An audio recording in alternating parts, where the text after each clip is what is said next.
যুদ্ধ যখন শুরু হয়, যখন যুদ্ধের প্রয়োজনে যুদ্ধ হয়, আজকে তো আমরা পরিকল্পনা করে যুদ্ধে আসিনি। 5ই আগস্টে আমরা সিদ্ধান্ত নিয়েছি যখন বঙ্গবন্ধু কন্যার উপরে হামলা হবে, যখন বাংলাদেশ এরকম নিশ্চিহ্ন হয়ে যাবে, তখন এই যুদ্ধ করতেই হবে এবং এটা অনিবার্য যুদ্ধ। এই যুদ্ধে কি হবে জানি না, কৌশল ঠিক বেঠিক জানি না, কৌশল নির্ধারণের সময় সকল সময় থাকে না। আমরা যুদ্ধ শুরু করেছি, যুদ্ধ করতে করতে কৌশল নির্মাণ করছি, যুদ্ধ করতে করতে যেখানে প্রতিবন্ধকতা তৈরি হচ্ছে সেখানে প্রতিবন্ধকতাকে ঠেকানোর জন্য শিখছি। আমরা অনেকেই সাইবার যোদ্ধা ছিলাম না, আমরা অনেকে অনলাইনে এক্সপার্ট ছিলাম না, কিন্তু আমরা এখন অনলাইনে যুদ্ধ করছি, শিখে গেছি কি করে ইন্টারনেট কি করে কি করতে হয়। এভাবে যুদ্ধ করতে করতে শিখে গেছি। আমি কখনো ভাবিনি আমার সাহস হবে আমি নূর হোসেন চত্বরে যেতে পারবো, আমি সত্যি ভাবিনি কোনোদিন, কিন্তু গেছি। আমি এমন ছেলে পেলেদেরকে দেখেছি যারা খেতে পায় না কিন্তু ওরা এখনো কাজ করে যাচ্ছে। তার মানে যুদ্ধে আমি কৌশল ঠিক করলাম, কৌশল ঠিক হলো, তারপর যুদ্ধ শুরু হবে না। আজকের যুদ্ধ, আজকের পরিস্থিতি এরকম যে আপনি যুদ্ধে আসেন, আপনি যুদ্ধ করেন, যুদ্ধ করতে করতে আপনি শত্রু সেনাকে ধ্বংস করেন। যুদ্ধে ঠিক বেঠিক এটা ভাবার সময় এখন নাই, এখন যুদ্ধ করে বেরিয়ে যেতে হবে। এর মধ্যে অনেক প্রাণনাশ হবে ভাই।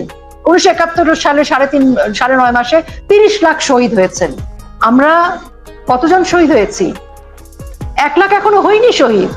তাহলে এমন কোন বিপর্যয় আমাদের হয়নি, এখনো আওয়ামী লীগ অনেক স্ট্রং পজিশনে আছে। 1 লাখ শহীদ হয়েছে, আমরা 1 লাখ মৃত্যু হয়েছে আমাদের, হয়নি। বাংলাদেশে করতে দেন। আপনি আমার কথাটা বোঝেননি, আমি আপনাকে কি বলছি, 9.5 মাসের যুদ্ধে 30 লক্ষ মানুষ বাংলাদেশের জন্য প্রাণ দিয়েছে। আজকের যুদ্ধ তো শুধু আওয়ামী লীগের একার না, আজকের যুদ্ধ বাংলাদেশের, আজকের যুদ্ধ মুক্তিযুদ্ধের। কাজে আজকের এই যুদ্ধে যোদ্ধা হচ্ছে সকল মুক্তিযোদ্ধারা, মুক্তিযুদ্ধের পরিবার, মুক্তিযুদ্ধের সন্তানরা, আমরা সকলে। আপনি তো রাজনৈতিক বক্তৃতা দিচ্ছেন, আমরা একটা টক শোতে বসেছিলাম। এখানে চরম বাস্তবতা হচ্ছে ইহা শুধুই আওয়ামী লীগের যুদ্ধ, ইহা বাংলাদেশের সকল মানুষের যুদ্ধ নহে। ইহা মুক্তিযুদ্ধের সাথে মিলিয়ে বক্তব্য দিলে মানুষ হাসাহাসি করে, এটা হচ্ছে চরম বাস্তবতা। আমরা এটা রাজনৈতিক বক্তৃতা হিসেবে দেয়া যায় ভালো, কিন্তু এই ধরনের আলোচনায় যখন বসি তখন রাজনৈতিক বক্তৃতা দিয়ে লাভ। এটা আওয়ামী লীগের যুদ্ধ, আওয়ামী লীগকেই করতে হবে। ওই যে আবারও বলি যে ভুলটা কোথায়, আপনারা মনে করছেন যে আওয়ামী লীগের যুদ্ধ আরেকজন করে দেবে, আরেকজন করবে না। আমি বলিনি তো এই কথাটা যে আওয়ামী লীগের যুদ্ধ আরেকজন করে দিবে। বলছেন না যে সারা দেশের মানুষ নেমে পড়বে, সারা দেশের মানুষ নামবে না। আওয়ামী লীগেরও অর্ধেক মানুষ নামবে না, আওয়ামী লীগের অর্ধেক মানুষ নামবে না, কারণ 15 বছরে যে চুরি চামারি যারা করেছে তারা যদি ডাক দেয় তাহলে আওয়ামী লীগেরই ভালো লোকগুলি কি নামবে? নামবে না। আমরা একটু অন্য প্রসঙ্গে আসি। এটা তো বাস্তবতা যে চুরিদারি তো করেছে, সবাই করেছে আমি বলছি না, কিন্তু যারা করেছে তারা ডাক দিলে কি নামবে? নামবে না। আমরা কৌশলটা নির্ধারণ করতে হবে। আমাকে মাথায় রাখতে একটু আমি যদি 30 সেকেন্ডে শেষ করি, যে এখন আমাকে মাথায় রাখতে হবে যে এই যুদ্ধে আওয়ামী লীগকে একা করতে হবে। এই যুদ্ধ আওয়ামী লীগের সবাই মাঠে আসবে না। এই যুদ্ধে যারা নেতৃত্ব দিবে তাদের যাদেরকে চেহারা দেখা যাচ্ছে তাদের অন্তত 70 ভাগকে ছাঁটাই করে ফেলতে হবে, ঝেঁটিয়ে বিদায় করে দিতে হবে, নতুন মুখ নিয়ে আসতে হবে। তারপরে কৌশল নির্ধারণ করতে হবে যে আমার প্রতিপক্ষের যে শক্তি, এই শক্তির সাথে ভারসাম্য রেখে আমি কিভাবে যুদ্ধটা করব।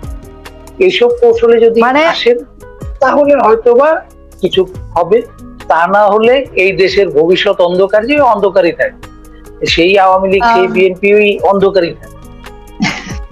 বারে ভাই উনি যদি কথাটা বলেছে আমার তো উত্তর দিতে, রাজনীতি করলে আপনাকে গ্রেফতার হওয়ার জন্য প্রস্তুত থাকতে হবে। সুসময়ে আপনি রাজনৈতিক দলের সদস্য থাকবেন, রাজনীতি করবেন, দুঃসময় আপনাকে দুঃসময় রাজনীতির যা যা কিছু দিক আছে সেগুলোকে মেনে নিয়ে রাজনীতি করতে হবে। রাজনীতি করলে আপনাকে হামলার শিকার হতে হবে, মামলার শিকার হতে হবে, জেলখানায় যেতে হবে, আরো নানাবিধ বিপদ আপদকে বরণ করে নিতে হবে। দেখেন বাংলাদেশ আওয়ামী লীগের আমি যতটুকু জানি, যতটুকু বুঝি, আমার পক্ষ থেকে আমি যেটুকু বলতে পারি সেটি হচ্ছে যে মিছিল করার ফলে কেউ কেউ হয়তো হামলার শিকার হয়েছেন, কেউ কেউ হয়তো মামলা হয়েছে, কেউ কেউ হয়তো গ্রেফতার হয়েছেন, কিন্তু তারপরও আমি মনে করি যে আমাদের বাংলাদেশের তৃণমূল পর্যায় থেকে শুরু করে রাজনৈতিক কর্মীরা প্রত্যেকেই কিন্তু যদি বলা হয় যে দিনে 3টা করে মিছিল করতে হবে, আমি আপনাকে নিশ্চিত করে বলছি 3টার বেশি মিছিল করা সম্ভব এবং করতে পারে তারা, ওই সাহসটুকু আছে। হ্যাঁ, কেউ কেউ গ্রেফতার হচ্ছে, গ্রেফতারের তো ঝুঁকি নিতে হবে, হামলার ঝুঁকি নিতে হবে। আমরা এখন বাংলাদেশে যেই জায়গায় আছি, বাংলাদেশ আওয়ামী লীগের রাজনীতির যে ইতিহাস, সেই ইতিহাস বলে যে বাংলাদেশ আওয়ামী লীগ নেতৃত্ব দিয়েছে ভাষা আন্দোলনে, নেতৃত্ব দিয়েছে 1971 সালে, এবং সকল বিপর্যয়ের, বাংলাদেশে যত বিপর্যয় ঘটেছে সব জায়গায় বাংলাদেশ আওয়ামী লীগ নেতৃত্ব দিয়েছে। তা আজকে এই মুহূর্তে মানে বাংলাদেশ আওয়ামী লীগের কর্মীরা যখন রাজপথে নেমেছে, আমি মনে করি যে এটা সময়োপযোগী, এবং এটা নেত্রী যদি মনে করেন যে আমাদের মিছিল করা প্রয়োজন, আমরা মিছিল করতে প্রস্তুত। 2-4 জন অ্যারেস্ট হবেন, মামলা হবে, হামলা হবে, এটি তো মেনে নিয়ে রাজনীতি করতে হবে। আজকে আমাদের হারানোর কিছু নেই। এখন ধরেন আমাদের যে ভাইরা মারা গেছেন, যে ভাইদের ঘর বাড়ি ভেঙে গেছে, আজকে যে 4.5 লক্ষ নেতাকর্মী আমাদের বিনা অপরাধে জেলখানায় জীবনের ঝুঁকি নিয়ে আছেন, জেলখানাতেও জীবনের ঝুঁকি আছে, আজকে যাদের পরিবার পরিজন নিয়ে কোনো রকমের ভালো অবস্থায় নেই, তো আজকে তো আমাদের দায়িত্ব, আজকে সবাই মিলে বাঁচতে হবে। আজকে যদি আমি মনে করি যে আমি একা একা বেঁচে থাকবো, আমি পালিয়ে থাকবো এবং আমি নিরাপদে থাকবো, আমাকে বেঁচে থাকতে হবে, আজকে সকলকে মিলে মৃত্যুকে সামনাসামনি প্রতিরোধ করতে হবে, মৃত্যুর মুখোমুখি দাঁড়াতে হবে সকলে মিলে। যদি সকলে মিলে মৃত্যুর মুখোমুখি দাঁড়াতে না পারি, তাহলে আমরা কেউ বাঁচবো না, আমরা সকলেই গ্রেফতার হব, সকলেই হামলার শিকার হব। এ কারণে আমি মনে করি মিছিল হতে হবে। যদি নেত্রী নির্দেশ দেন, নেত্রী যদি বলেন মিছিল হবে না, মিছিল হবে না, কিন্তু নেত্রী যদি বলেন মিছিল হতে হবে, মিছিল হবে। এবং মিছিল করতে ছাত্রলীগ, যুবলীগ, স্বেচ্ছাসেবক লীগ, আওয়ামী লীগের অন্যান্য অঙ্গ সংগঠনের নারী কর্মীরাও আছেন, প্রত্যেকেই এখন প্রস্তুত, এবং শুধু আওয়ামী লীগের অঙ্গ সংগঠন নয়, সাধারণ জনগণ এখন মিছিল করতে প্রস্তুত। আমি কি একটি প্রশ্ন করতে পারি আপনাকে? নিশ্চয়ই নিশ্চয়ই নিশ্চয়ই। জি, রোকেয়া প্রাচী, আপনাকে একটি প্রশ্ন করতে চাই। যে মিছিলগুলি হয়েছে, আমি ধরে নিচ্ছি আওয়ামী লীগ সভানেত্রীর নির্দেশেই মিছিলগুলি হয়েছে। আপনি কি ঢাকায় কোথাও মিছিলে এসেছেন? আচ্ছা, আর প্রশ্ন শেষ আপনার? আমি যদি আচ্ছা যে একই সাথে করি, তাহলে না আরো আছে, শুধু প্রথমে একটি, দুই নম্বর হচ্ছে যারা ভারতে পালিয়ে গেল, তো বাড়ির পাশেই ভালো, তারা কেন গ্রেপ্তার হওয়ার জন্য দেশে আসে না? আচ্ছা, তাহলে দুটো উত্তর দেই। একটা হচ্ছে আমি 14 জুলাই থেকে 14 আগস্ট পর্যন্ত মাঠে ছিলাম। নূর হোসেন চত্বরে, নূর হোসেন দিবসে আমি ওখানে আমার কর্মীদেরকে নিয়ে আমি উপস্থিত ছিলাম, কারণ ওখানে আমাদের নেত্রী ঘোষণা দিয়েছিলেন, নির্দেশ দিয়েছিলেন, সেখানে আমি উপস্থিত ছিলাম। পরবর্তীতে আমার যেখানে করণীয় সেখানে আমি করছি। আপনি একদম স্পেসিফিক আমাকে বলেন রোকেয়া প্রাচীকে কোনো রাস্তায় দেখেন। আমি শেষ করি, আপনি প্রশ্ন করেছেন, আমাকে উত্তর দিতে দেন। আমি বলি, আপনি পলায়ন শব্দটি ব্যবহার করেছেন। হ্যাঁ, পলায়ন শব্দের অনেক ব্যাখ্যা আছে, এবং কলকাতায় গিয়ে আমাদের নেতারা কেন আসছেন না? দেখেন, আপনাকে তো একটা জিনিস মানতে হবে, বাস্তবতা, সেটি হচ্ছে যে কোনো মানুষের চেহারাটা এতই পরিচিত যে সে শুধু মিছিল না, সে ঘর থেকেও বেরোতে পারবে না। এই বাস্তবতাটাকে আপনাকে গুরুত্ব সহকারে বিবেচনা করতে হবে, এবং কোনো সময় স্থানান্তরিত হওয়ার প্রয়োজন আছে। যুদ্ধের কৌশল, আপনাকে আজকে আমাদের বাংলাদেশের যে রাজনৈতিক পরিস্থিতি, সেখানে যুদ্ধের কৌশলটা এরকম যে নেতাকর্মীরা গিজ করে রাস্তাঘাটে ঘুরে বেড়াবে, সারাক্ষণ দৌড়ে বেড়াবে, তাহলে রাজনীতির কোনো পরিবর্তন হবে না। আমি শেষ করি, একই কথা আমি আপনাকে বলছি না, আপনি পলায়ন হিসেবে এখনই মিছিল করতে হবে কেন? এখনই কেন নয়, যুদ্ধের কৌশল হিসেবে আগে শক্তি সঞ্চয় করতে হবে, মাঠে গেলে যাতে এর প্রভাব পড়ে সেই পরিস্থিতি তৈরি করতে হবে, তারপরে যুদ্ধে যেতে হবে। আপনি একদলকে বললেন যে তোরা লাঠি নিয়ে রাইফেলের সামনে গিয়ে যুদ্ধে ঝাঁপিয়ে পড়, সেটা কি কোনো কৌশল হলো? কৌশল হচ্ছে তার সাথে লড়াই করতে গেলে তার সমকক্ষ হয়ে গিয়ে লড়াই করে, সেটা তো করতে হবে, সেটা তো করছে। আপনার কি প্রশ্ন শেষ? আপনার কি প্রশ্ন শেষ? জি, হ্যাঁ, জি, তাহলে আমি যখন উত্তর দেব আপনি দয়া করে কথা বলবেন না। জি, কারণ আপনি শেষ করতে দেন না আমাকে। শোনেন, আপনি যেভাবে বললেন তাতে মনে হচ্ছে আপনি আমাদের বাংলাদেশ আওয়ামী লীগের সিপাহসালার, কিছু মনে করবেন না। আমরা কোন কৌশলে কেমন করে আমাদের দলের ছেলেমেয়েরা কাজ করবে সে কৌশল নির্ধারণের দায় দায়িত্ব যাদের হাতে, তাদের নিয়ন্ত্রণে, তাদের কৌশলে, তাদের পরিকল্পনায় বাংলাদেশ আওয়ামী লীগের রাজনৈতিক কার্যক্রম পরিচালিত হচ্ছে। আমাদের ছোট মিছিল, বড় মিছিল, একটা মিছিল, দুটা মিছিল, 3 দিন পর মিছিল হবে কি 7 দিন পর মিছিল হবে নাকি লাগাতার মিছিল হবে, সিদ্ধান্ত বাংলাদেশ আওয়ামী লীগের সভাপতি। এবং আমরা কোন কৌশলে রাজনীতি করব, কোন কৌশলে ইউনূসকে হটাবো, কোন কৌশলে বাংলাদেশের মব বাহিনী বাংলাদেশ থেকে নিষ্ক্রান্ত হবে, নিশ্চিহ্ন হবে, সেই কৌশল তো আসলে আপনি বলেছেন, আপনার কথাটা আমরা শুনতে পারি শ্রদ্ধার সাথে, কিন্তু আপনি যা বলেছেন সেটাকে মেনেই আমরা রাজনৈতিক চাল চালবো সেটি কেন আপনি আশা করছেন? আপনার মনে হতে পারে যে কেন একটা মিছিল হয়েছে, দুটো ছেলে অ্যারেস্ট হয়েছে, আপনার কাছে এটা মনে হতেই পারে, কিন্তু আমি আপনাকে বলছি যে দুটো ছেলে ওখানে গেছে, যে ছেলেরা ওখানে গেছে সে মনে করেছে যে তার যেতে হবে, এবং ওখানে যে স্বতঃস্ফূর্ত আপামর জনসাধারণ যুক্ত হয়েছে সেই মিছিলে, তাদেরও মনে হয়েছে আমাদের সেখানে যেতে হবে। এবং এই মনে হওয়ার কারণে এখনো আপনি দেখবেন অনেক ছাত্রলীগ, যুবলীগ, স্বেচ্ছাসেবক লীগ সহ অনেকেই কিন্তু এখনো প্রকাশ্যে অনলাইনে এসে চেহারা দেখিয়ে নিজের আইডিতে থেকে কিন্তু প্রচারণা করছে। 12-13টা মামলা থাকা সত্ত্বেও এখনো রাস্তায় যে ছেলেরা মিছিল করছে, রাজনীতি করছে, লুকিয়ে থাকছে, লুকিয়ে থেকে থেকে মাঝে মাঝে বেরিয়ে মিছিল করছে, এটাকে কেন আপনি শ্রদ্ধার সাথে দেখছেন না? 1971 সালের মুক্তিযুদ্ধে কি করে রাজনীতি, কি করে যুদ্ধ করেছিল? সবাই কি প্রকাশ্যে ঘুরে বেরিয়েছিল? বঙ্গবন্ধুকে যখন গ্রেফতার করে নিয়ে যাওয়া হয় লালপুর কারাগারে পাকিস্তানে, তখন বঙ্গবন্ধুর পরিকল্পনা অনুযায়ী মুজিবনগর সরকার গঠন হয় এবং বিভিন্ন জায়গায় গেরিলা কায়দায় কোথাও ট্রেনিং নিয়েছে, কোথাও যুদ্ধ করেছে, এবং সেই রকম একটি পরিকল্পনার মধ্য দিয়ে সবাইকে সকল সময় রাস্তায় নেমে যেতে হবে। এবং আপনার বক্তব্য অনুযায়ী রোকেয়া প্রাচীকেও রাস্তায় নেমে যেতে হবে। রোকেয়া প্রাচী রাস্তায় নেমেছে কি নামেনি সেটি তো প্রকাশ্যে বলে নামবো না, বা প্রকাশ্যে আমি আমার চেহারা দেখিয়ে করব না, আপনাকে এটা বুঝতে হবে।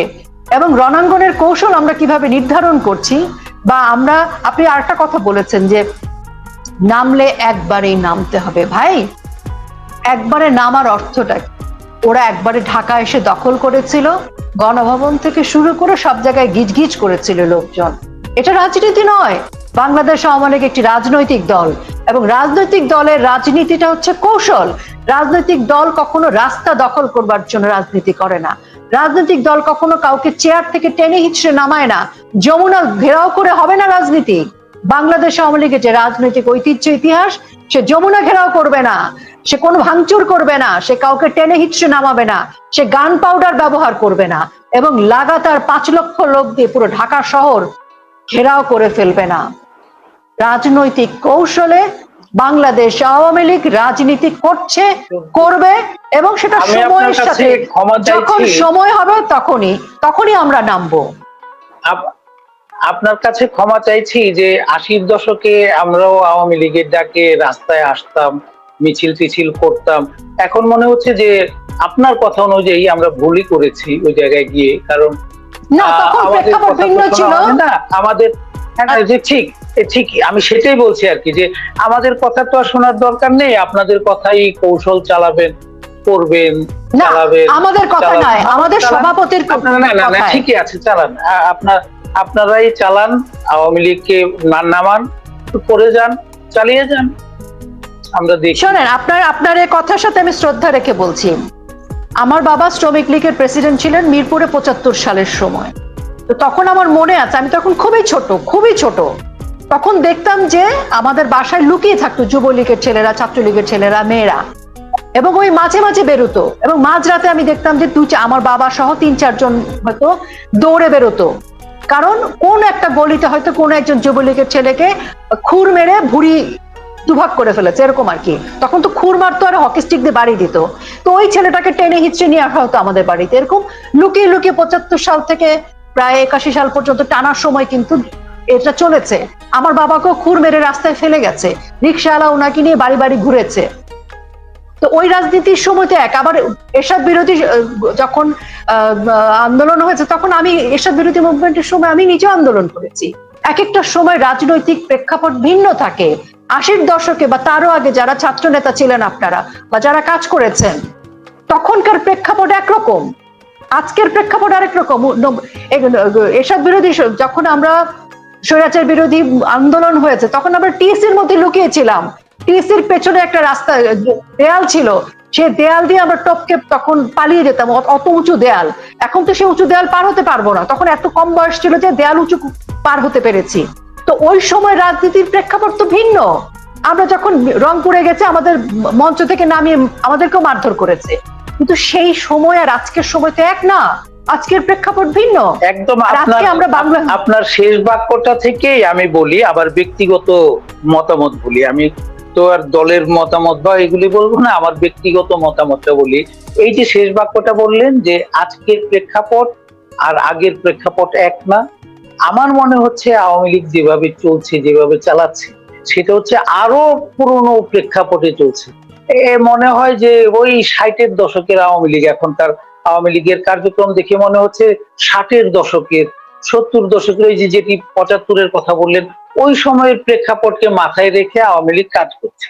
আমার কাছে, আমার ব্যক্তিগত মত, এখন যে 2025 সাল, এখন যে 2025 সালে আমার প্রতিপক্ষ কোন অবস্থায় আছে, তারা কি করে না করে, আমি সেগুলি না জেনেই আমার কাছে কিন্তু মনে হচ্ছে, আমি বলছি না যে সেটি সঠিক কি ব্যাঠিক, কিন্তু আমার কাছে মনে হচ্ছে যে আমার প্রতিপক্ষকে না জেনেই না বুঝেই আমরা এই আওয়ামী লীগ তার কৌশল নির্ধারণ করছে, এবং এই কৌশলটা ভুল, যেটি আমার কাছে মনে হচ্ছে। কি জানি না, হয়তো বা পরবর্তী দেখা যাবে যে আমিই ভুল। না, আমি কি উত্তর দিব বাড়ি ভাই? উত্তর দেন, তারপর অন্য প্রশ্ন যাব। আচ্ছা আচ্ছা, আমি উত্তরের সাথে একটা প্রশ্ন আছে। আপনি 60 দশক বলেছেন, 70 দশক বলেছেন, সরি 75 পরবর্তী সময় বলেছেন। যদি 60 দশক হয়ে থাকে তাহলে তো আমি বলি যে ভালো, কারণ 60-এর দশকে যে আন্দোলন হয়েছে, যেভাবে রাজনৈতিক মোকাবেলা হয়েছে বাংলাদেশ আওয়ামী লীগ, সে তো পাকিস্তানের সাথে লড়াই করেছে, এবং তখন বাংলাদেশ আওয়ামী লীগের যে সুবর্ণ সময় যদি এখন সেরকম হয়ে থাকে, আমি তো মনে করি ঠিক আছে। 75 পরবর্তী সময় বাংলাদেশের যে প্রেক্ষাপট ছিল, সে প্রেক্ষাপটে বঙ্গবন্ধু কন্যা 1981 সালে 17ই মে যখন বাংলাদেশে আসেন, তখন বাংলাদেশ ছিল আমাদের বাংলাদেশ আওয়ামী লীগের একেবারেই বিপরীত ধায়, আজকের মতো। কিন্তু তারপরও সেই সময় জয় বাংলা নিষিদ্ধ, মুক্তিযুদ্ধ নিষিদ্ধ, সবকিছু নিষিদ্ধ হলো, আজকের মতো কিন্তু এরকম হয়নি যে A to Z, আওয়ামী লীগের A to Z ইনক্লুডিং আপনার আত্মীয় স্বজন, শ্বশুর বাড়ি, কাউকেই রেহাই দেয়া হচ্ছে না।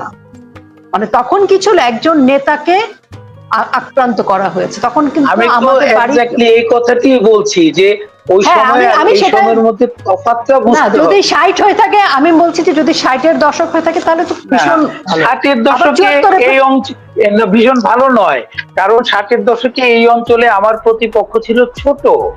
এই দেশের 80% মানুষ আওয়ামী লীগের পক্ষে ছিল। এখন তো আমরা যত যাই বলি 80% তো না, এই দেশে এখন একটি বিভক্ত সমাজ।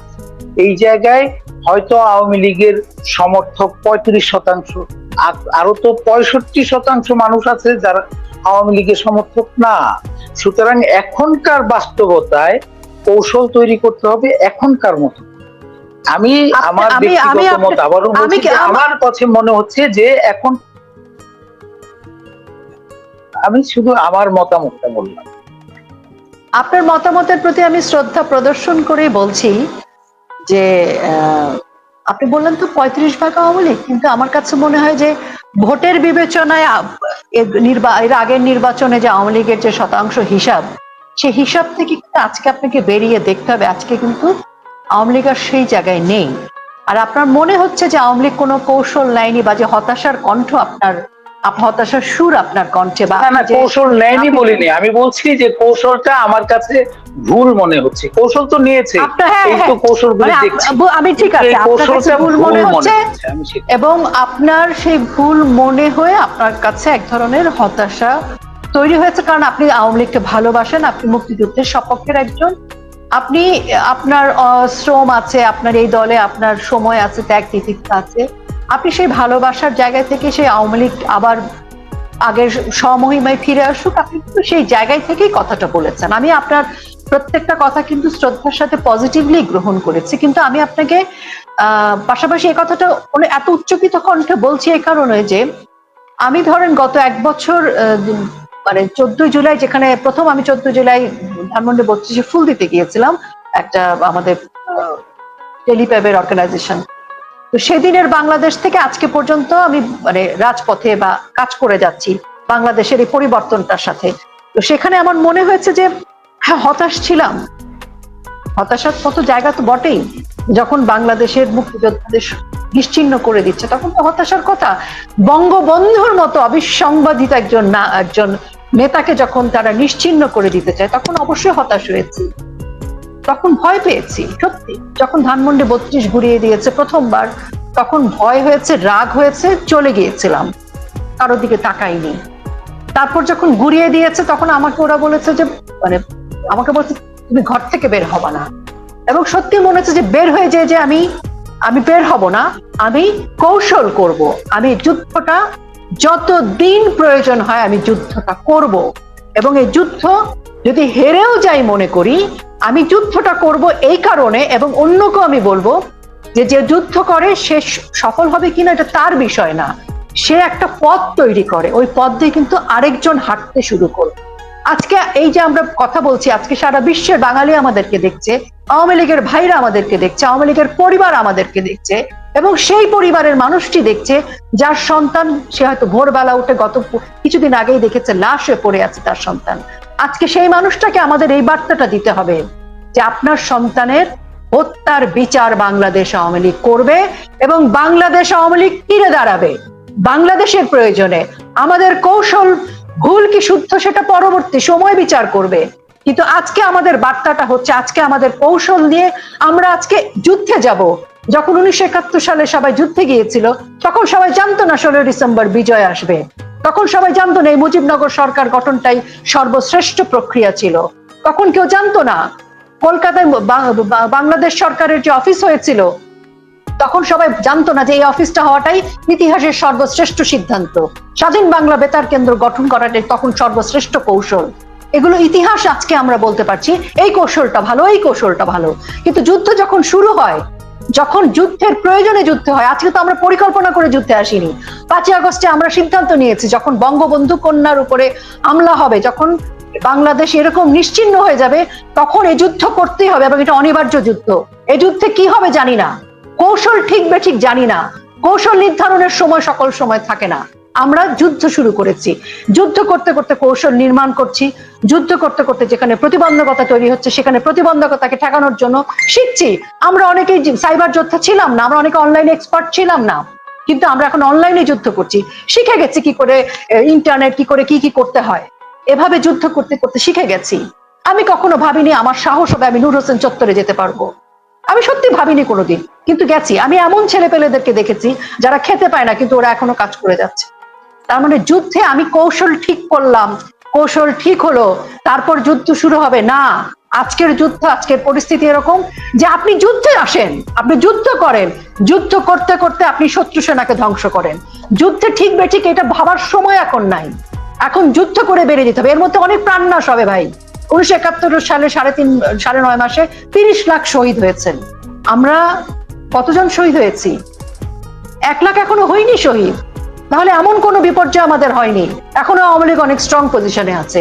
1 লাখ শহীদ হয়েছে, আমরা 1 লাখ মৃত্যু হয়েছে আমাদের, হয়নি। 1 লাখ বাংলাদেশে করতে দেন। আপনি আমার কথাটা বোঝেননি, আমি আপনাকে কি বলছি, 9.5 মাসের যুদ্ধে 30 লক্ষ মানুষ বাংলাদেশের জন্য প্রাণ দিয়েছে। আজকের যুদ্ধ তো শুধু আওয়ামী লীগের একার না, আজকের যুদ্ধ বাংলাদেশের, আজকের যুদ্ধ মুক্তিযুদ্ধের। কাজে আজকের এই যুদ্ধে যোদ্ধা হচ্ছে সকল মুক্তিযোদ্ধারা, মুক্তিযুদ্ধের পরিবার, মুক্তিযুদ্ধের সন্তানরা, আমরা সকলে। আপনি তো রাজনৈতিক বক্তৃতা দিচ্ছেন, আমরা একটা টক শোতে বসেছিলাম, এখানে চরম বাস্তবতা হচ্ছে ইহা শুধুই আওয়ামী লীগের যুদ্ধ, ইহা বাংলাদেশের সকল মানুষের যুদ্ধ নহে। ইহা মুক্তিযুদ্ধের সাথে মিলিয়ে বক্তব্য দিলে মানুষ হাসাহাসি করে, এটা হচ্ছে চরম বাস্তবতা। আমরা হ্যাঁ, এটা রাজনৈতিক বক্তৃতা হিসেবে দেয়া যায় ভালো, কিন্তু এই ধরনের আলোচনায় যখন বসি তখন রাজনৈতিক যুক্তিতে দিয়ে লাভ নেই। এটা আওয়ামী লীগের যুদ্ধ আওয়ামী লীগকেই করতে হবে। ওই যে আবারও বলি যে ভুলটা কোথায়, আপনারা মনে করছেন যে আওয়ামী লীগের যুদ্ধ আরেকজন করে দেবে, আরেকজন করবে না। না, আমি বলিনি তো এই কথাটা যে আওয়ামী লীগের যুদ্ধ আরেকজন করে দিবে। বলছেন না যে সারা দেশের মানুষ নেমে পড়বে, সারা দেশের মানুষ নামবে না। আওয়ামী লীগের অর্ধেক মানুষ নামবে না, আওয়ামী লীগের অর্ধেক মানুষ নামবে না, কারণ 15 বছরে যে চুরি চামারি যারা করেছে তারা যদি ডাক দেয় তাহলে আওয়ামী লীগেরই ভালো লোকগুলি কি নামবে? নামবে না। আমরা একটু অন্য প্রসঙ্গে আসি। এটা তো বাস্তবতা যে চুরিদারি তো করেছে, সবাই করেছে আমি বলছি না, কিন্তু যারা করেছে তারা ডাক দিলে কি নামবে? নামবে না। আমরা একটু কৌশলটা নির্ধারণ করতে হবে। আমাকে মাথায় রাখতে একটু আমি যদি 30 সেকেন্ডে শেষ করি যে এখন আমাকে মাথায় রাখতে হবে যে এই যুদ্ধে আওয়ামী লীগকে একা করতে হবে। এই যুদ্ধ আওয়ামী লীগের সবাই মাঠে আসবে না। এই যুদ্ধে যারা নেতৃত্ব দিবে তাদের যাদেরকে চেহারা দেখা যাচ্ছে তাদের অন্তত 70 ভাগকে ছাঁটাই করে ফেলতে হবে, ঝেঁটিয়ে বিদায় করে দিতে হবে, নতুন মুখ নিয়ে আসতে হবে। তারপরে কৌশল নির্ধারণ করতে হবে যে আমার প্রতিপক্ষের যে শক্তি, এই শক্তির সাথে ভারসাম্য রেখে আমি কিভাবে যুদ্ধটা করব। এইসব কৌশলে যদি আসেন তাহলে হয়তোবা কিছু হবে, তা না হলে এই দেশের ভবিষ্যৎ অন্ধকার, যে অন্ধকারই থাকবে। সেই আওয়ামী লীগ সেই বিএনপি ওই অন্ধকারই থাকবে। বারে ভাই উনি যদি কথাটা বলেছে আমার তো উত্তর দিতে হচ্ছে। উত্তর দিবেন এক করি আপনাকে। উনি কিন্তু সেই মানুষ যে এই যে আপনারা আওয়ামী লীগ ক্ষমতাচ্যুত হয়েছে, ক্ষমতাচ্যুত হওয়ার পরে বাংলাদেশে যারা ক্ষতিগ্রস্ত মানুষ মনির তাদের একজন, কিন্তু তিনি চাকরিয়া দিয়েছেন। হ্যাঁ, তার ইয়েটা মনে আমি একটু প্রসঙ্গে আসি, যেটা এই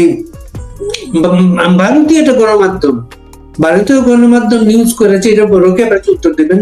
মনির আগে নিউজ করেছে যেটা যে আওয়ামী লীগ সরকারের 3 জন গুরুত্বপূর্ণ চরিত্র, চন্দন নন্দীর রিপোর্ট,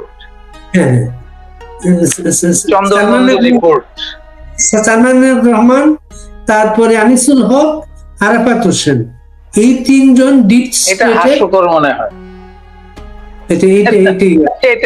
এই রিপোর্টটা আমি দেখেছি, চন্দন নন্দীর রিপোর্ট। ওই বেটায় বসে বসে মাঝে মধ্যে এরকম সব লিখে। আচ্ছা, আপনি একটা কথা বলেন, আমি খুব খারাপ ভাবে বলি, ধরেন আরাফাত রহমান, আরাফাত সম্পর্কে আওয়ামী লীগের অর্ধেক লোক খুব খারাপ ধারণা। এই বেটায় ওই আওয়ামী লীগের সময়ে জয়কে ব্যবহার করে এই করেছে, ওই করেছে, অমুক করেছে, তমুক করেছে সব। আচ্ছা, সে এটি সত্যি যে সে এক ধরনের পাওয়ার এক্সারসাইজ করেছে, সে ক্ষমতার একদম শীর্ষের কাছাকাছি তো গেছে। সে কেন ডিপ স্টেটের সাথে ষড়যন্ত্র করতে যাবে? তার কি পাওয়ার কিছু বাকি ছিল? ডিপ স্টেটের সাথে ষড়যন্ত্র করে কি সে ক্ষমতার কাছে যেতে পেরেছে? তো সে কেন ওইটা করতে যাবে? সুতরাং এই চন্দন নন্দীর এইসব রিপোর্ট মাঝে মধ্যে সে করে আপনার ওই একটু চমক তৈরির জন্য, এইরকমটা করে। আচ্ছা, সালমান রহমান বলেন, সালমান রহমানকে কি এই ডিপ স্টেট প্রধানমন্ত্রী বানাবে বলেছিল যে সে এই শেখ হাসিনাকে সরানোর জন্য ওই ষড়যন্ত্র করবে? সে কি শেখ হাসিনার সময়ে আওয়ামী লীগ আমলে খারাপ ছিল? ষড়যন্ত্র তো সে করবে যার সামনে হয় একটা মোলা থাকবে যে তোমাকে এই করে দেবো, তুমি যদি এটা করে দিতে পারো আমাদের হয়ে, অথবা সে এখন বঞ্চিত, এই ক্ষোভ আছে যে আমি এটা হইতে পারতাম দলের মধ্যে, আমি হইতে পারি নাই, তাইলে তাকে লোভ দেখায় করে দিতে পারে।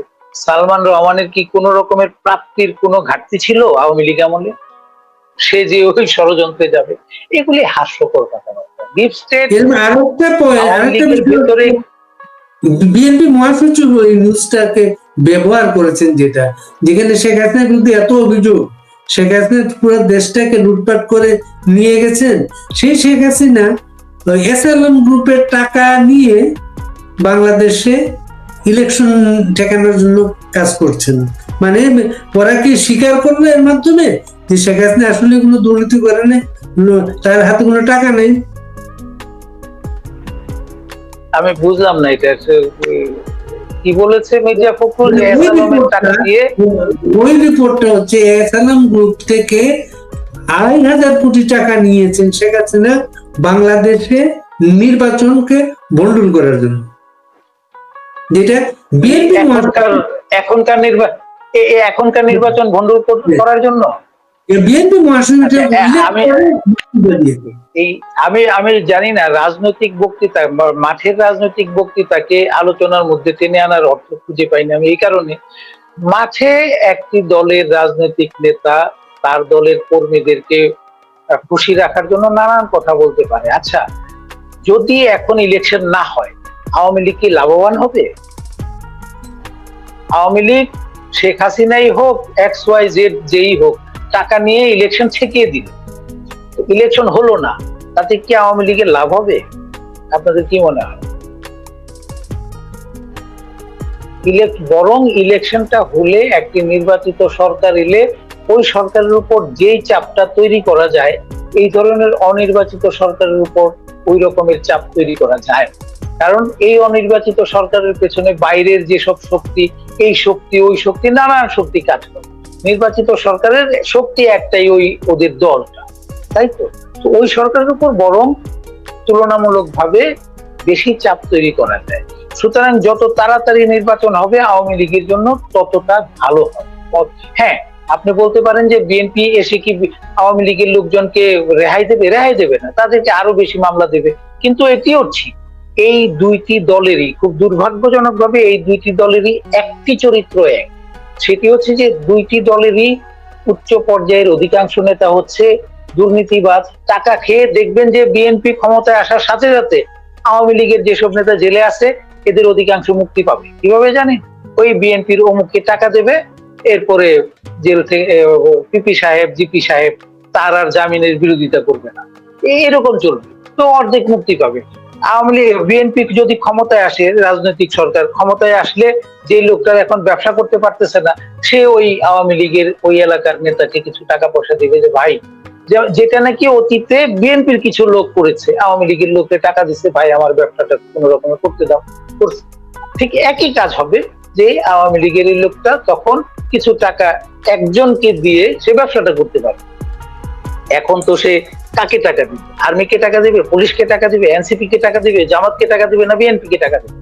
সুতরাং সে তার কোনো উপায় নাই। বিএনপি রে টাকা দিলে এনসিপি গিয়ে পুলিশের কাছে হস্তান্তর করে ধরে নিয়ে গিয়ে, জামাতকে টাকা দিলে আরেক বিএনপি গিয়ে ধরায় দিবে। এইগুলি তো চলছে এখন। কিন্তু যত দ্রুত নির্বাচনটা হবে তত এক ধরনের স্বস্তি, যে স্বস্তি না, যে স্থিরতা আসবে, স্থিতিশীলতা আসবে, যে মানুষ জানবে যে কাকে খুশি করলে আমার কাজটা হয়। এখন তো জানে না।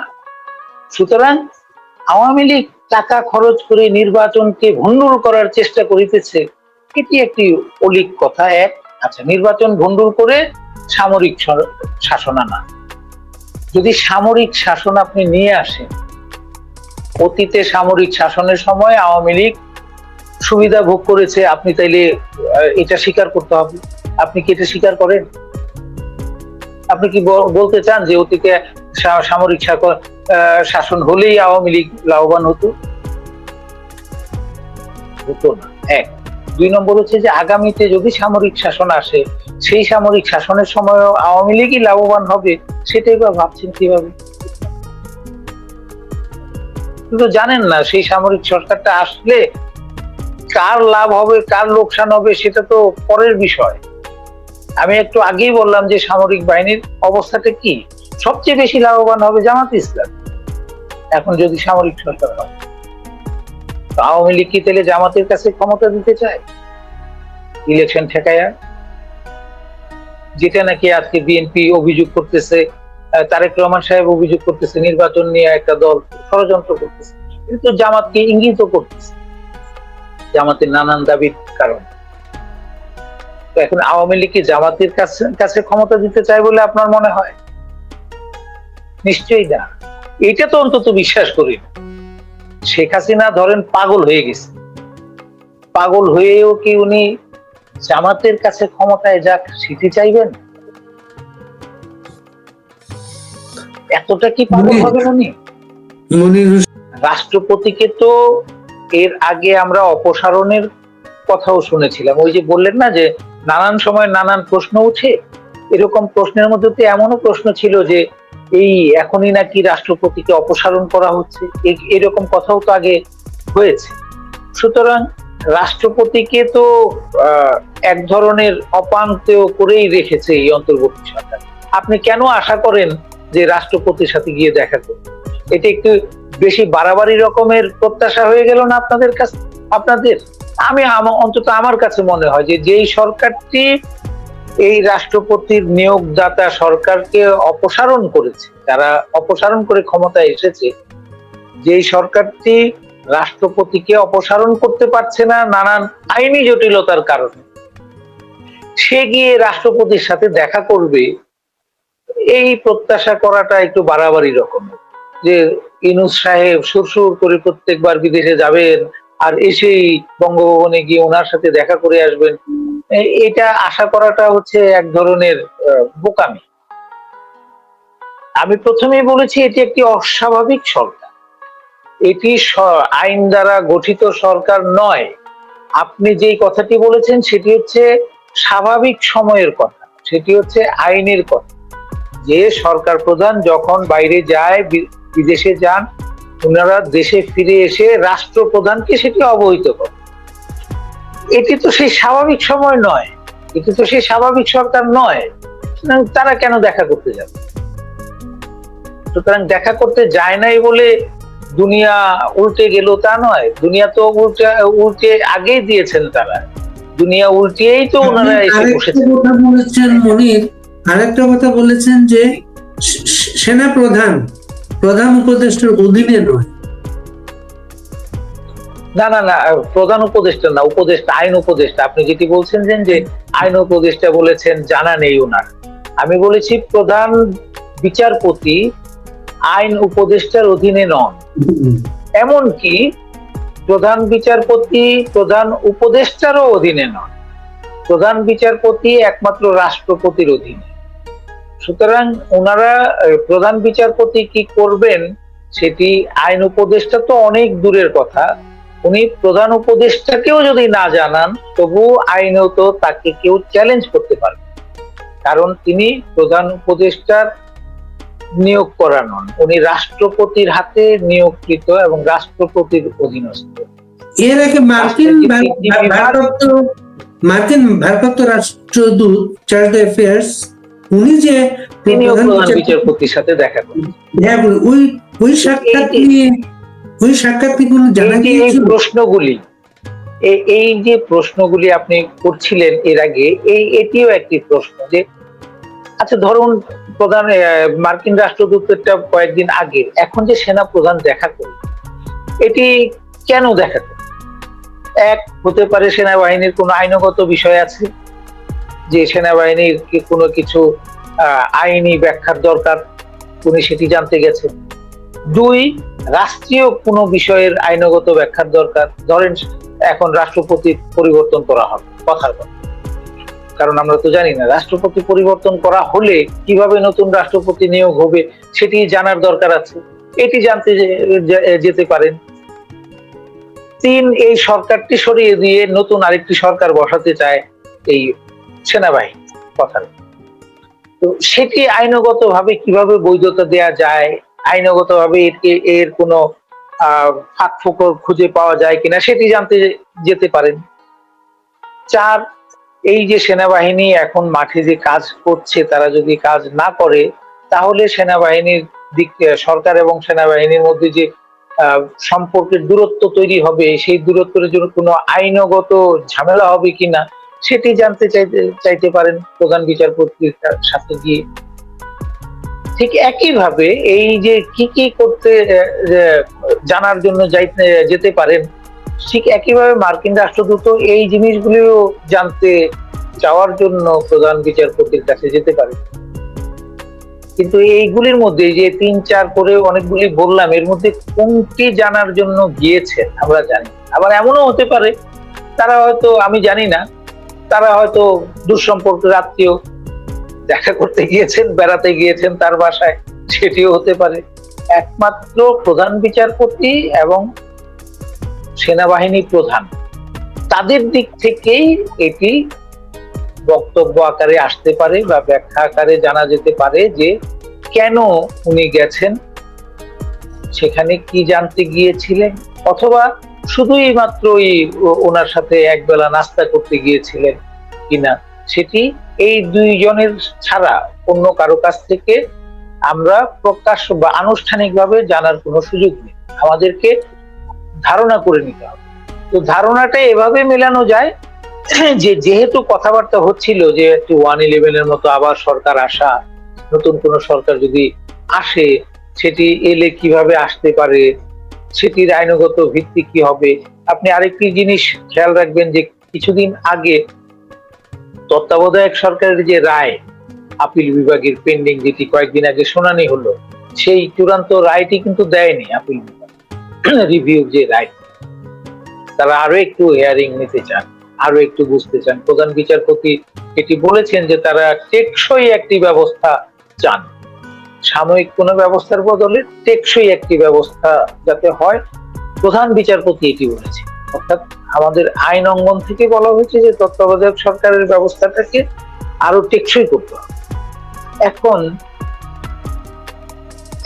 যদি বিচার বিভাগ আগামী সপ্তাহেই বা আগামী মাসেই তত্ত্বাবধায়ক সরকারের এই রায়টি দিতে গিয়ে এমন কোন নির্দেশনা দেন যে এখনই এটি সংবিধানে অন্তর্ভুক্ত বলিয়া গণ্য হইবে এবং আগামী 2 মাসের মধ্যে বা 3 মাসের মধ্যে তত্ত্বাবধায়ক সরকার গঠন করিতে হইবে, হতে পারে। এমন কিছু হবে কিনা সেটি জানার জন্য সেনাপ্রধান গিয়ে থাকতে পারে, এখনো উড়িয়ে দেওয়া যাচ্ছে না। একটা ব্যাপার হচ্ছে, সর্বশেষ এই সেনাবাহিনী প্রধান প্রথম থেকে বলেছিলেন তার উপর আস্থা রাখতে, আর কোনো মব বরদাস্ত করতে হবে না, ইত্যাদি ইত্যাদি। সেনাবাহিনী প্রধানকে প্রথম বা সেনাবাহিনীকে প্রথম মবের বিরুদ্ধে ভূমিকা দেখলাম আমরা সম্প্রতি গণ অধিকার পরিষদ নেতাকে, যে লাঠপেটা, এরপর পরই সরকার থেকে বলা হলো বিচার কমিশন করা হবে না। এখানে একটু আপনাকে আমার ব্যক্তিগত মতটা জানাই, তাহলে আমার ধারণা যে আপনার দর্শকদেরও বুঝতে সুবিধা হবে। সেটি হচ্ছে যে আপনি যেটি বললেন যে এই প্রথম মব ঠেকানোর জন্য সেনাবাহিনীর ভূমিকা দেখেছেন, আমি কিন্তু তা মনে করি না। কেন মনে করি না সেটি বলছি। ঠিক এর পরদিনই কিন্তু ওই মব গিয়ে জাতীয় পার্টির অফিসে আগুন দিয়েছে, সেদিন কিন্তু সেনাবাহিনী যাতে ওই আগুন দেয়া ঠেকায়নি। তার মানে হচ্ছে আগের দিনের ঘটনাটি ছিল পুরোটাই আকস্মিক একটি ঘটনা, অ্যাক্সিডেন্টাল ঘটনা। আমি যদিও আমি আমার ঘরোয়া আড্ডায় বলেছি বিষয়টা, আমি কোথাও লিখিনি বা ইয়ে করিনি, আপনার মাধ্যমে আপনার দর্শকদেরকে এ সম্পর্কে একটু বলি। সেটি হচ্ছে যে গণ অধিকার পরিষদ কয়েকদিন আগে থেকে শুরু করলো হঠাৎ করে যে জাতীয় পার্টিকে নিষিদ্ধ করতে হবে। এর আগের যতগুলি মব হয়েছে, যতগুলি দাবি দেওয়া হয়েছে, সব এনসিপি কে দিয়ে তোলানো হয়েছে। এই প্রথম জাতীয় পার্টিকে নিষিদ্ধের দাবিটি এনসিপি কে দিয়ে তোলানো। এখন নূর সাহেবরা যখন গেলেন, তারা হয়তোবা আশা করেছিলেন যে ওখানে পুলিশের যে লোকজন আছে, আর্মির যে লোকজন আছে, তারা ওই কাজটি করতে দেবে, কারণ তাদেরকে নিশ্চয়ই অন্তর্বর্তী সরকারের পক্ষ থেকে বলে দেয়া হয়েছে যে এই হবে, তোমরা সেগুলি করতে দিও। অতীতের মতো, অতীতে যেরকম আমরা দেখেছি 32 নম্বর ভাঙার ঘটনা বলি, আওয়ামী লীগকে নিষিদ্ধ করার ঘটনা বলি, সবকিছুই তো ওই রকমই ছিল যে তোমরা এটা করো, তারপরে এটা করে দিচ্ছি, অনেকটা এইরকম। সম্ভবত ওই ইনস্ট্রাকশনটি মাঠ পর্যায়ে এসে পৌঁছে নূর সাহেবরা তার গণ অধিকার পরিষদের লোকজন যখন নাকি মিছিল করে ওইদিকে যায়, সম্ভবত ওখানে দায়িত্ব পালনরত সেনাবাহিনীর সদস্য এবং পুলিশ সদস্যদের কাছে তখনও সেই ইনস্ট্রাকশন গিয়ে পৌঁছেনি যে তোমরা তাদেরকে এগুলি করতে দিও, এবং পৌঁছেনি বলেই তারা ঠেকানোর চেষ্টা করছে। আমি সেদিন প্রেস ক্লাব থেকে এই রাস্তা হয়ে ওই দিন আমি প্রেস ক্লাব থেকে ওই রাস্তায় বাড়ি আসতে পারিনি নির্ধারিত সময়ে, কারণ রাস্তাটি এই গন্ডগোলের কারণে বন্ধ হয়ে গিয়েছে। যখন বাস চলাচল শুরু হয়, আমি যে বাসটিতে উঠি, ওই বাসটিতে ওই সেই জাতীয় পার্টির অফিসের কাছাকাছি থেকেই একটা ছেলে উঠেছে। সে বলল যে সে বিকেল থেকে ওই এলাকায় ছিল, কখন কি ঘটেছে সবকিছু দেখেছে। সে বাসে উঠে সবার কাছে বর্ণনা করছিল ঘটনা। তার বর্ণনা অনুযায়ী গণ অধিকার পরিষদের নূরকে হঠাৎ করে যে পিটুনি শুরু করলো, গেল কেন, সেরকম ছিল। তার বর্ণনা, ওই ছেলের বর্ণনা অনুযায়ী তারা পুলিশ এবং সেনাবাহিনী এই গণ অধিকার পরিষদের লোকজনকে বলে কয়ে সরিয়ে দেওয়ার চেষ্টা করছিল, বারবার একাধিকবার সরিয়ে দিয়েছে। এরপরে একবার মশাল মিছিল নিয়ে এসেছে। মশাল মিছিল নিয়ে আসার সময়ও সেই সেনা সদস্যরা তাদেরকে বলে কয়ে সরিয়ে দেওয়ার চেষ্টা করছে। তখন পেছন থেকে পুলিশের দিকে এবং সেনাবাহিনীর দিকে ঢিল ছোড়া শুরু হয়েছে। এটি কিছুটা ভিডিও পাওয়া যায় যে ঢিল দেওয়া শুরু হয়েছে। যখন ঢিল দেয় তখন পুলিশ একটু ধাওয়া দেয়, এরকম ছোটখাটো ইয়া। ওরই এক পর্যায়ে নূর সেনাবাহিনী সম্পর্কে কটু কথা বলছিল, যে তারা 17 বছর কি করেছে, এখন জাতীয় পার্টিকে পাহারা দিচ্ছে ইত্যাদি একটু রাগত স্বরে বলছিল। এবং এক পর্যায়ে ওখানে দায়িত্বরত একটি তরুণ সেনা কর্মকর্তা, সম্ভবত ক্যাপ্টেন পর্যায়ে, তাকে ধাক্কা দেয় এবং ওই তরুণ কর্মকর্তা মাটিতে পড়ে যায়। মাটিতে পড়ে যাওয়ার পরেই তার সাথে থাকা যে সিপাহীরা, তারা উত্তেজিত হয়ে ওঠে। আফটার অল তাদের স্যার, তাদের বস, তাদের কমান্ডারকে ধাক্কা দিয়ে মাটিতে ফেলে দিয়েছে, সেটা তো তারা সহ্য করার কথা না। তখনই তারা নূর সাহেবকে পেটাতে শুরু করে। এটি হচ্ছে ওই ছেলেটির ভাষ্য, এবং এটি আমার কাছে বিশ্বাসযোগ্য মনে হয়েছে। এর পরের দিনে কিন্তু গণ অধিকার পরিষদ সামাজিক যোগাযোগ মাধ্যমে স্বরাষ্ট্র উপদেষ্টার যে টেলিফোনে না না না, এগুলি ফেক। এই জন্যই বলছিলাম যে এখন তো এআই এর যুগ, কার মুখে কি বসানো হচ্ছে, কি বানানো হচ্ছে, সেটি বোঝার জন্য কমপক্ষে 3 দিন দেরি করতে। ওটি একটি ফেক জিনিস, ওটা কোনো ইয়া না। মূল সমস্যাটা হচ্ছে যে আমার যেটি মনে হচ্ছে, জাতীয় পার্টিকে নিষিদ্ধ করা নিয়ে, যেহেতু আমি আগেই বলেছি এই সরকারটি নানান মুখী সরকার, এই সরকারের ভিতরে জামাত আছে, বিএনপি আছে, সেনাবাহিনীর কিছু অংশ আছে, নানান অংশ থাকাতে তারা এক হয়ে সিদ্ধান্ত নিয়ে যে কাজ করছে তা না। তো আমার যেটি মনে হচ্ছে যে জাতীয় পার্টি নিষিদ্ধ করার বিষয়টিতে সরকারের ভেতরে সবগুলি অংশ একমত নয়, অথবা যেমন এই জানে না, কোনো অংশ জানে না। নূরের ঘটনা জানেন যে নূরের ঘটনার পরে জামাতে ইসলামী বললো তারা জাতীয় পার্টি নিষিদ্ধের পক্ষে।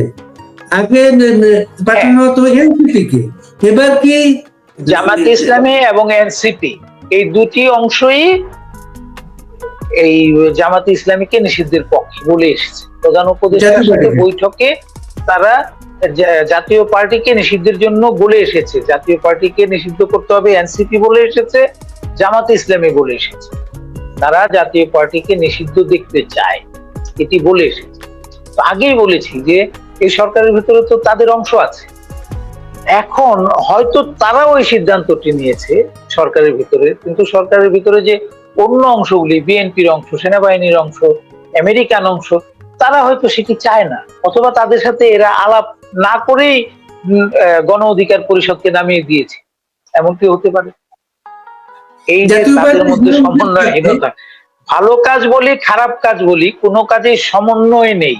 ধরেন একজনকে মারতে যাবে, এই মারার জন্য তাদের যে আমেরিকান অংশ, সেনাবাহিনী অংশ, বিএনপি অংশ, জামাত অংশ, জামাত আর এনসিপি একই জিনিস, এই যে 4টা অংশ, তারা যদি এক হয়ে কাউকে মারতে যায় তখন কিন্তু একরকমের বিষয় দাঁড়াবে। আবার যখন নাকি দেখা যাবে যে জামাত আর এনসিপি মিলে সিদ্ধান্ত নিল, এনসিপির অংশটা যে সরকারের ভিতরে, তারা সিদ্ধান্ত নিল একজনকে মারবে, তখন কিন্তু অন্য যে অংশ তারা এটার বিরোধিতা করবে, তারা এটা সমালোচনা করবে, তখন এটা নিয়ে একটা ভজঘট তৈরি হবে। এবং সেটির প্রমাণ আমরা দেখতে পাচ্ছি যে উপদেষ্টা আসিফ নজরুল, তিনি তীব্র প্রতিবাদ জানাচ্ছেন নূরের উপর হামলার। উপদেষ্টা আসিফ মাহমুদ, সে বলছে সরকারকে দায় নিতে হবে। সরকার তো ভাই তুমি, সুতরাং তুমি দায় নাও, দায় নিয়ে পদত্যাগ করো পারলে। তো তার মানে হচ্ছে এই অংশটা অন্য অংশের সাথে মিলে এই সিদ্ধান্তটি নেয়নি যে নূরকে নামাতে হবে জাতীয় পার্টি নিষিদ্ধের দাবি দিয়ে। নূরকে তো কেউ না কেউ নামিয়েছে, তার গণ অধিকার পরিষদকে নামিয়েছে, এবং এখন বোঝা যাচ্ছে তাদেরকে নামিয়েছে হচ্ছে জামাতের অংশ, এনসিপির অংশ, এরা নামিয়েছে। নিশ্চয়ই এদের সাথে আমেরিকান অংশ যে সরকারের ভিতরে আছে, আদিলুর রহমান সাহেবরা, বিএনপির যে অংশ আছে, তারা সম্ভবত হয় জানতোই না, আর জেনে থাকলেও তারা একমত না বলেই তাদেরকে ইঙ্গিত করে আসিফ নজরুল প্রতিবাদ জানায়, তাদেরকে ইঙ্গিত করে আসিফ মাহমুদ সরকারেরকে দায় নিতে হবে, এসব হচ্ছে। অর্থাৎ নিজেদের ভেতরেই এগুলি একজন আরেকজনকে ইঙ্গিত করছে যে তোমাকে দায় নিতে হবে, তুমি কেন এটার পক্ষে না, এরকম চলছে আর মানুষের লিটন, আপনি দীর্ঘদিন জাতীয় পার্টি বিট করেছেন, আপনি জাতীয় পার্টির ভেতরটা আপনি জানেন। আমি জাতীয় পার্টির বিট খুব বেশি দিন করিনি, অল্প সময়। তবে ঠিক যে রাজনীতি নিয়ে যেহেতু রিপোর্টিং করেছি, আমি এটি অনুসরণ করি। জাতীয় পার্টির সর্বশেষ যে বিভক্তি, জাতীয় পার্টি ব্যারিস্টার আনিস ইসলাম মাহমুদ, রুহুল আমিন হাওলাদারদের যে গ্রুপটা, এই গ্রুপটা যখন আমাদের সামনে আসলো, তখন কিন্তু এনসিপির কোনো নেতা বলতে শুরু করলেন ডিজিএফআই এটাকে বিরোধী দল হিসেবে তৈরি করতে চায়। আপনি লক্ষ্য করছেন বিষয়টা? আমি এই যে জাতীয় পার্টিকে নিষিদ্ধ করা টোটাল দুইটি অংশ মিলিয়ে, এটির পক্ষে হচ্ছে জামাত এবং এনসিপি। এরা আনিসুল ইসলাম মাহমুদও চায় না, এরা জিএম কাদেরও চায় না এই অংশটা সরকারের। আবার সরকারের আরেকটা অংশ আছে, এরা চাইছে ঠিক আছে জিএম কাদেররা পচে গেছে, এদেরকে বাদ দিয়ে একটু আনিসুল ইসলাম মাহমুদদেরকে সামনে নিয়ে এইটাকে একটু সচল রাখে, একটি অংশ সেটি। সুতরাং এই এনসিপির নেতারা তো এটি বলাটাই স্বাভাবিক যে আনিসুল ইসলাম মাহমুদকে ডিজিএফআই নামিয়েছে। আবার এমনটি হতেও পারে, কারণ ডিজিএফআই তো সেনাবাহিনীর অংশ। এখন অতীতে কিন্তু ডিজিএফআই ছিল সবসময় প্রধানমন্ত্রীর নিয়ন্ত্রণের একটি প্রতিষ্ঠান। এটি একটি অদ্ভুত ব্যাপার আমাদের দেশে যে ডিজিএফআই সেনাবাহিনী কখনো নিয়ন্ত্রণ করতো না, এটি প্রধানমন্ত্রীর কার্যালয় নিয়ন্ত্রণ। তো এই এখন ডিজিএফআই কে যদি প্রধান উপদেষ্টার কার্যালয় নিয়ন্ত্রণ করত, তাহলে কিন্তু এনসিপি জানতো ডিজিএফআই কখন কি করছে, বা এনসিপি ডিজিএফআই কে দিয়ে তাদের কাজগুলি করাতে পারে, যেহেতু তারাই সরকারের পেছনে আছে। কিন্তু ডিজিএফআই এই প্রথমবারের মতো একদমই সেনাবাহিনীর অধীনে কাজ করছে। তো ওই যে একটু আগে আমাদের প্রশ্ন শুরুই হয়েছিল, প্রশ্ন দিয়ে যে সেনাবাহিনীতে কি হচ্ছে, আমরা তো স্পষ্ট করে বুঝতে পারছি কিছু একটা হচ্ছে, এটি বোঝা যাচ্ছে, বন্ধ পাওয়া যাচ্ছে, আন্দাজ করা যাচ্ছে কিছু একটা হচ্ছে। এই কিছু একটা কি, এটি এখন পর্যন্ত সুস্পষ্ট না। হয়তো আরো কিছুদিন গেলে, অল্প কিছুদিন গেলেই সেটি স্পষ্ট হবে, এটিও ঠিক। কিন্তু এখন পর্যন্ত এটি রাষ্ট্রপতির কাছে যখন গেলেন সেনা প্রধান, এই বিষয়টা জানা গিয়েছে। হ্যাঁ, রাষ্ট্রপতির সাথে ওনারা তো সেনাবাহিনীর দিক থেকে যে ব্যাখ্যাটি, সেনা প্রধানের দিক থেকে বলা হয়েছে যে ওনার চীন সফরকে অবহিত করতে গিয়েছে, রাষ্ট্রপতিকেও অবহিত করতে গেছেন, প্রধান উপদেষ্টাকেও অবহিত করতে। এখন অবস্থা হয়েছে যে রাষ্ট্রপতির তো কোনো স্টাফ আছে বলে মনে হয় না, যে কয়েকজন ব্যক্তিগত কর্মকর্তা আছেন তারা তো বাইরে কথা বলতে পারে। সুতরাং সেখানে তাদের মধ্যে কি কথা হয়েছে আমরা সেটিও আপাতত জানতে পারবো না। হয়তো কোনো না কোনো সময় রাষ্ট্রপতি নিজে যদি বলেন, অথবা তার কোনো কর্মকর্তা যদি আস্তে ধীরে সেগুলি বাইরে ছড়ান, তাহলে হয়তো বা আসবে, কিন্তু এখনই আসছে না। কারণ এই ধরনের একটি গুমট পরিস্থিতিতে কেউই সহজে মুখ দিতে চায় না। আপনি জানেন যে নির্বাচিত সরকার থাকে, এই গুমট পরিস্থিতির কারণেই যখন সেনাপ্রধান রাষ্ট্রপতির কাছে যান, তখন ছড়ায় জরুরি অবস্থার কথা। এমন কি সম্ভাবনা আছে? হ্যাঁ, নানান কিছুই হতে পারে। কিন্তু ওই যে আবার উনি প্রধান উপদেষ্টার সাথে দেখা করেই বলেছেন যে এইসব গুজবে কান দেবেন না। সেনাপ্রধান বলে এসেছেন যে অন্তর্বর্তী সরকার যেভাবে কাজ করছে তাকে সমর্থন দিয়ে যাওয়াই সেনাবাহিনীর কাজ। সুতরাং জরুরি অবস্থার সম্ভাবনা যেটা, আমি আগেই বলেছি যে সেনাবাহিনীর ভিতরে আমরা যা শুনতে পাচ্ছি দুটি অংশ কাজ করছে, একটি হচ্ছে সেনা প্রধানের অংশ, আরেকটি হচ্ছে অন্যদের একটি। এখন সেনা প্রধানের অংশ যে এটি চায় না সেটি আমরা গত কিছুদিন, বেশ কিছুদিন এই অন্তর্বর্তী সরকার গঠনের পর থেকে এখন পর্যন্ত নানান কাজে বুঝে গেছি যে এই অংশটি, সেনা প্রধানের অংশটি, সেটি করতে চায় না বা করতে পারছে না। তারা যা চায় তা করতে পারছে না, অথবা আসলে এগুলি চায় না। তো এই অংশটি যদি জরুরি অবস্থা জারি করতে চাইতো তাহলে এখন নয়, এর চাইতে অনেক আগেই করতে পারে, কিন্তু তারা চায়নি বলেই সেটি করেনি। এখন অপর অংশটি যেটি, তারা সেনা প্রধানকে দিয়ে করাবে কিনা। সেনা প্রধানের যদি অবস্থাটা এরকম হয় যে পুরো সেনাবাহিনীতে তিনি একা, তাহলে হয়তো তাকে দিয়ে করাবে। আর যদি এমন হয় যে না, সেনা প্রধানের পক্ষ কিছু আছে, একটা মোটামুটি অংশ আছে, অন্যদিকেও একটি অংশ আছে, সুতরাং একটি অংশ আরেকটি অংশকে দিয়ে কিছু করিয়ে ফেলবে, সেটি হবে না। একমত হতে হবে দুটি অংশ একমত হয়েছে বলেও আমরা শুনিনি। কারণটা হচ্ছে যে এই দুটি অংশের মধ্যে, সেনাবাহিনীর দুটি অংশের মধ্যে যে অংশটিকে এখন প্রভাবশালী মনে হচ্ছে, জানা যাচ্ছে বা শোনা যাচ্ছে, সেটি হচ্ছে জামাতে ইসলামী অনেকটা সুবিধা হয় যদি ওই অংশটি কোন তত্ত্বাবধায়ক সরকার এখন আসে, তাহলে সবচেয়ে বেশি সুবিধা ভোগ করবে জামাত ইসলাম। তাদের সাথে এনসিপিকে আমি আলাদা দল ধরি না, এটি আসলে জামাত ইসলামেরই একটি উইং। আমি বলি যেটি, যে আওয়ামী লীগে যেরকম যুবলীগ, বিএনপিতে যেরকম যুব দল, একটি শক্তিশালী সংগঠন ওই দুটি, জামাত ইসলামের যুব সংগঠন ওই রকম কোনো শক্তিশালী কিছু না। সুতরাং তারা একটি শক্তিশালী যুব উইং গড়ে তুলেছে এই জাতীয় নাগরিক পার্টি নামে। ওটি জামাত ইসলামী যা চায় তাই ওরা করে দিত। সুতরাং জামাত ইসলামী যদি তত্ত্বাবধায়ক, সেনা সমর্থিত তত্ত্বাবধায়ক সরকার আসে, অথবা সেনাবাহিনী সরাসরি ক্ষমতা গ্রহণ করে, সেটি জামাতি ইসলামীর জন্য সবচেয়ে লাভজনক হবে। এবং এই কারণেই আমার মনে হয় কেন যেন জামাতি ইসলামী নির্বাচন হতে দেব না, আমাদের এই দাবি না হলে হতে দেব না, ইত্যাদি ইত্যাদি হুমকি দেওয়ার সাহসটিও তারা এই কারণেই পায়। এবং বিএনপি সেখানে একটি খুব খারাপ অবস্থায় আছে, কারণ বিএনপি জানে যে আগামী নির্বাচনটি হলেই তারা মানুষের ভোটেই ক্ষমতায় যেতে পারে।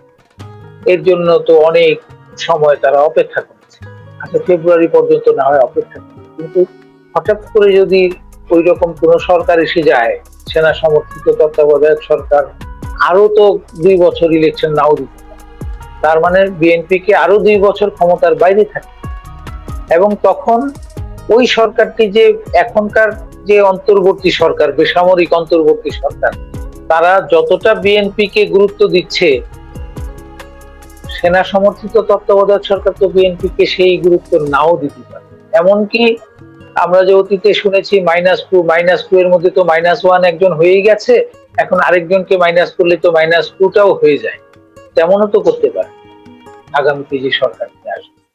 আমি যেটি বলছিলাম, আরেকটা বিষয় আমরা আলাপ করি আপনার সাথে, ডাকসু নির্বাচনটা অনেকে যত কিছু ঘটছে রাজনীতির মাঠে, এর সাথে ডাকসু নির্বাচনে একটা সংযোগ তৈরি করতে চান বা সংযোগকে ইঙ্গিত করেন। সেটা ডাকসু নির্বাচনটা হঠাৎ করে আদালতের মাধ্যমে স্থগিত করা হয়েছিল, আবার সেটা চেম্বার জাজ আদালতে সেই আদেশটা স্থগিত হয়ে গেছে।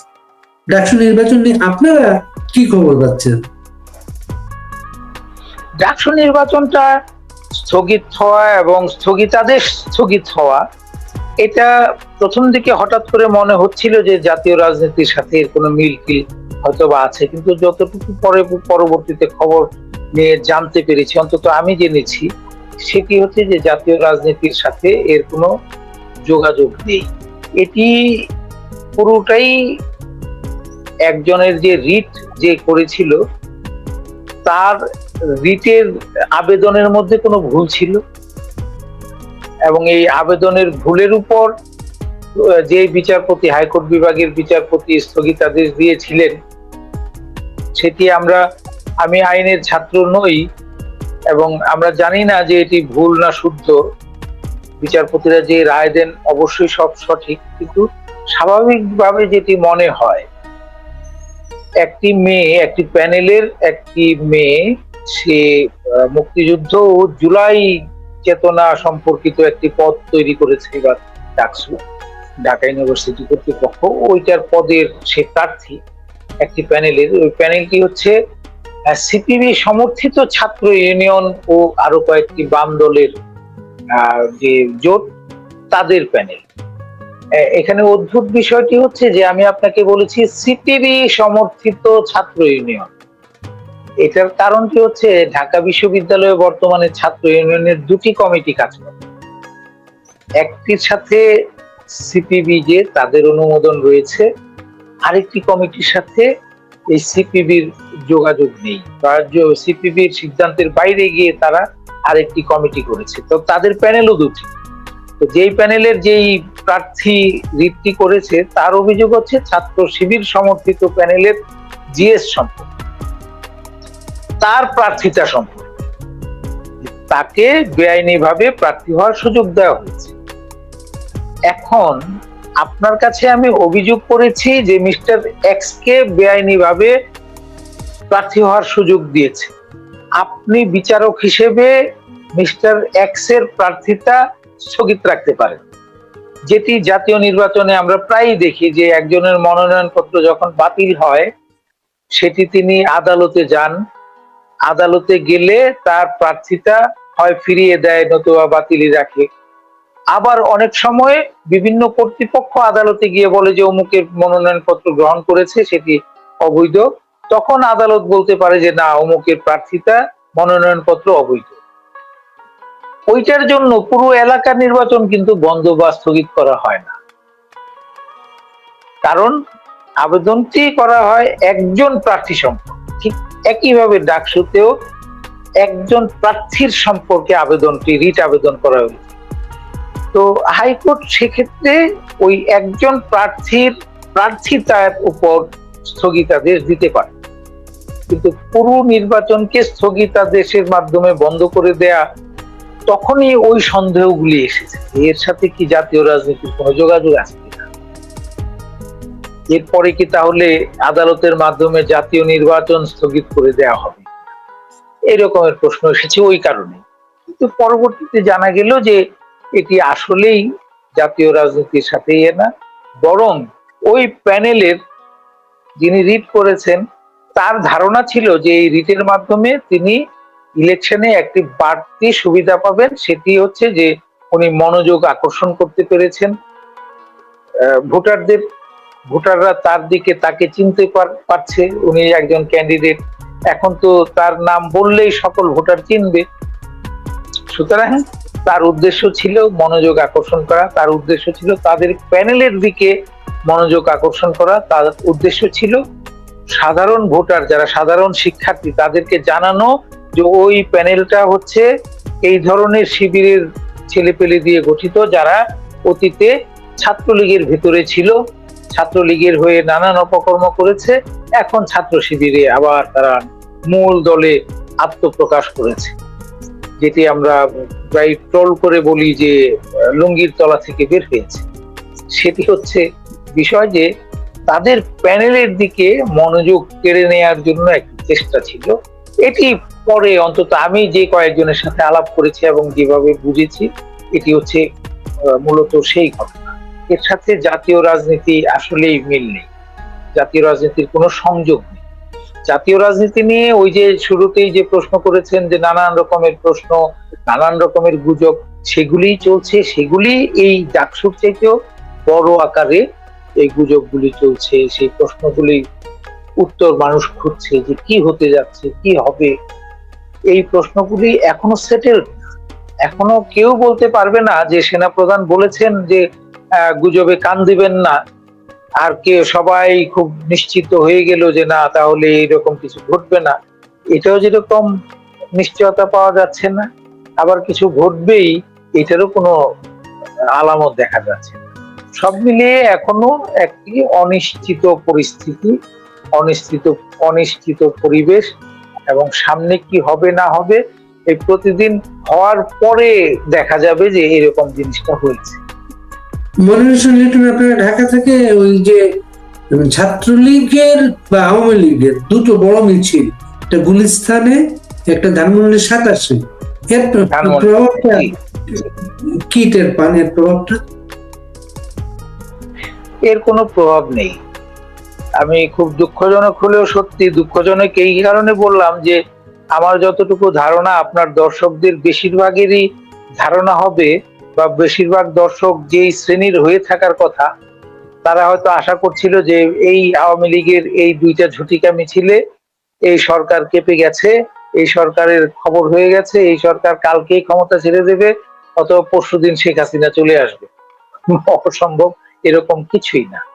এটার একটি কুপ্রভাব আছে, প্রভাব না, কুপ্রভাব। কুপ্রভাবটা কি? কিছু ছেলে পেলে আওয়ামী লীগের বলেন, ছাত্রলীগের বলেন, যুবলীগের বলেন, এরা এখনো বাইরে অন্তত ঘোরাফেরা করতে পারে, এদেরকে জেলখানায় নেওয়ার ব্যবস্থা করা। এই যে যারা মিছিল করেছে, এখন পুলিশ খুঁজে খুঁজে তাদেরকে ধরবে, তাদেরকে জেলে নেবে। এইটা হচ্ছে মোটা দাগের প্রভাব।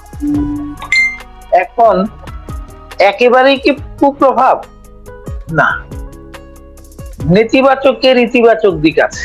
নেতিবাচকের ইতিবাচক দিকটা কিরকম? সেটি হচ্ছে যে এখন সরকার যেভাবে আওয়ামী লীগের লোকজনের উপর ধরপাকড় করছে, এর মধ্যে একেবারেই নিরীহ যে মিছিলেও যায়নি কখনো, অতীতেও না, এখনো না, কিন্তু সে আওয়ামী লীগ সমর্থক, সে ছাত্রলীগের কোনো সময় ছাত্রলীগ করেছে, আমি যেরকম এক সময় ছাত্রলীগ করেছি, আওয়ামী লীগের সমর্থক, কিন্তু কখনো এই সময়েও যায়নি, আওয়ামী লীগের যখন ক্ষমতায় ছিল তখনও বিরোধী। তো এই যে এই ধরনের মানুষগুলির উপরও যখন নিপীড়ন চালাচ্ছে, বিভিন্ন জায়গায় গ্রামে গঞ্জে আওয়ামী লীগের সমর্থক শুনলেই ধরে নিয়ে যাচ্ছে, ধরে নেওয়ার কারণ আবার দুইটা। একটা হচ্ছে যে আসলে আওয়ামী লীগকে ভয় দেখানো, আরেকটা হচ্ছে পুলিশের মামলা বাণিজ্য, গিয়ে হয় টাকা দাও, নতুবা তোমার অমুক মামলায় দিচ্ছি, ধরে নিয়ে আসে। কারণ সবাই জানে যে সে এই লোকটা আওয়ামী লীগ, এরকম। এখন এটা করার কারণে যেটা হয়েছে, মাঠ পর্যায়ে আওয়ামী লীগের খারাপ মানুষ এবং ভালো মানুষ, খারাপ মানুষ তারা যারা গত 15 বছর নানা রকমের অপকর্ম করেছে, চুরিচামারি করেছে। আওয়ামী লীগের কিছু লোক তো করেছে, এটা কেউ অস্বীকার যদি করে তাহলে সে বোকা স্বর্গে বাস করছে। তো এরা হয়তো দৌড়ের উপর আছে, আবার যে নাকি ভালো মানুষ, যে এইসবের সাথে জড়িত ছিল না, সেও দৌড়ের উপর আছে। এখন উভয় পক্ষ দৌড়ের মধ্যে গিয়ে এক জায়গায় গিয়ে মিলে গেছে, তাদের মধ্যে একটা একতা তৈরি হচ্ছে। অর্থাৎ মাঠ